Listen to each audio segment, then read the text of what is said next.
let me set the stage if I might. Green environment, how do we get there? Next slide. Well, we know what our president has indicated. He indicated that what he really wanted to do was to transform our society. He had a goal of reducing greenhouse gases 80% by 2050 over 2005. He believes very passionately that energy efficiency, demand response, and distributed resources are vital to helping us achieve that goal. He's a strong believer in making us have a smarter electric grid. We have a smart grid now, but we want it to be much smarter. And he's also had this vision about renewable energy. So he had a platform, but you all know that we haven't been successful getting comprehensive energy legislation adopted by our Congress. The next slide. And we all know that all the executives on this panel face some very difficult challenges. They faced a challenge that we're coming out of a recession, and we're still in an evolving economy. On the one hand, they faced the decision, should I spend money now? Because if I do, it would put upward pressure on rates, or should I wait for it to rebound? And then they're faced with the element of uncertainty. We don't have a comprehensive energy policy. So why should I commit substantial resources today? Next slide. They also recognize that we're probably in the most exciting period of time, at least in my career, where we see a whole convergence of issues. Next slide. As an example, we see a game changer called climate change. Whatever we do on climate change is going to dictate choices in the future. You're very, very aggressive here in California on this issue, and it's overall changing the whole industry in California.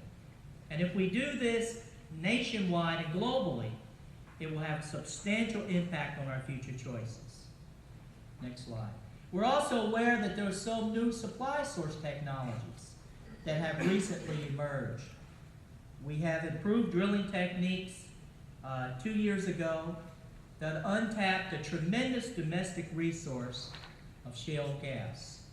And it's changing all the options that utility executives are looking at, because they're looking less at base load technologies and they're looking increasingly at the role of natural gas. Next slide. And then we have a technology game changer, and that technology game changer is called the smarter electric grid, which is going to give the customer a broad range of choices, which is going to enable a whole new range of technologies. Our panel is going to get into some of that. Next slide. We also know, too, that climate change, if we're looking at federal legislation, that there's a tremendous question mark whether that is possible. And that tremendous question mark isn't about the contents of it, because it's a very complicated topic.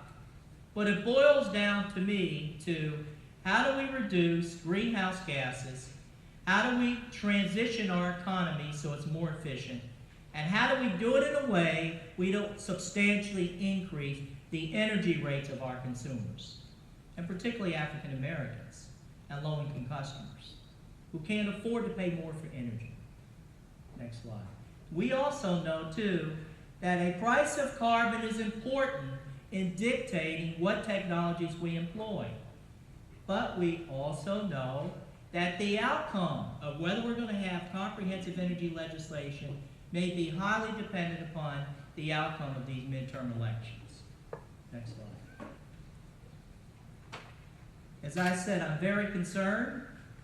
We have a lot of challenges, but the American Associations of Blacks in Energy, one additional reason why we aggressively are in the public policy debate, so we can tell the story about people who can't afford to pay higher energy prices. Because we recognize that the person that's in the neighborhood of $10,000 to $30,000 a year after tax income, that they're spending 20%, at least 20% of their household income on energy. So it's important that we engage in this critical time of America's future in the broad debate about energy and climate. Next slide. all the panelists are going to tell you about a number of options. There's no silver bullet if we're dealing with climate change. We need renewables, we need energy efficiency, we need clean coal technologies. Yes, coal is 50% of our overall electric power needs. We need to reduce that substantially. We need to transition to cleaner technologies, but those technologies are expensive. You need to be able to capture the CO2 and so say sequester it. But that's a very expensive technology. Some say, well, nuclear produces no greenhouse gases. Let's exercise an aggressive appetite for nuclear. We have a number of utilities that are pursuing this option, but nuclear is also extremely expensive. We need to transform our transportation fleet, because if you look at the two major contributors to carbon dioxide, it's burning coal and it's our transportation fleet. So we need to find a way that we transition off of oil, liquid fuels. We need to transition in a way where we create a partnership between the utility industry and the transportation sector. Well, that's all about technology. All of this is costly. All of this is challenging. All of this puts upward pressure on rates. Our panelists will get into more detail about some of these options. We also know, next slide, that our president had a vision that every single state, every single utility should have as a part of their future portfolio, making sure that they have substantial reliance on renewable technologies. The president's vision was a 25% renewable portfolio standard by 2025. 30 states in the District of Columbia, California is in the lead, have standards for mandatory renewable portfolios. And we also know, too, that only 8 of those states can meet that 25% target. Renewables are not cheap, nuclear is not cheap, coal's not cheap, carbon capture storage is not cheap. So we're in a period of tremendous transformation. And then finally, we recognize as well, next slide, that there's this great new technology called the smarter electric grid. Well, I don't understand what that means, and I work in the utility industry.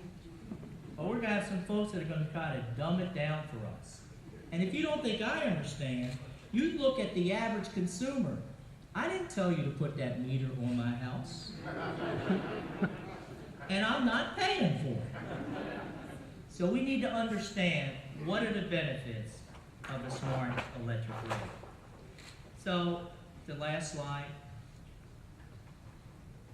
Today we're here to talk about the changing regulatory environment, the changing businesses that utilities are confronting.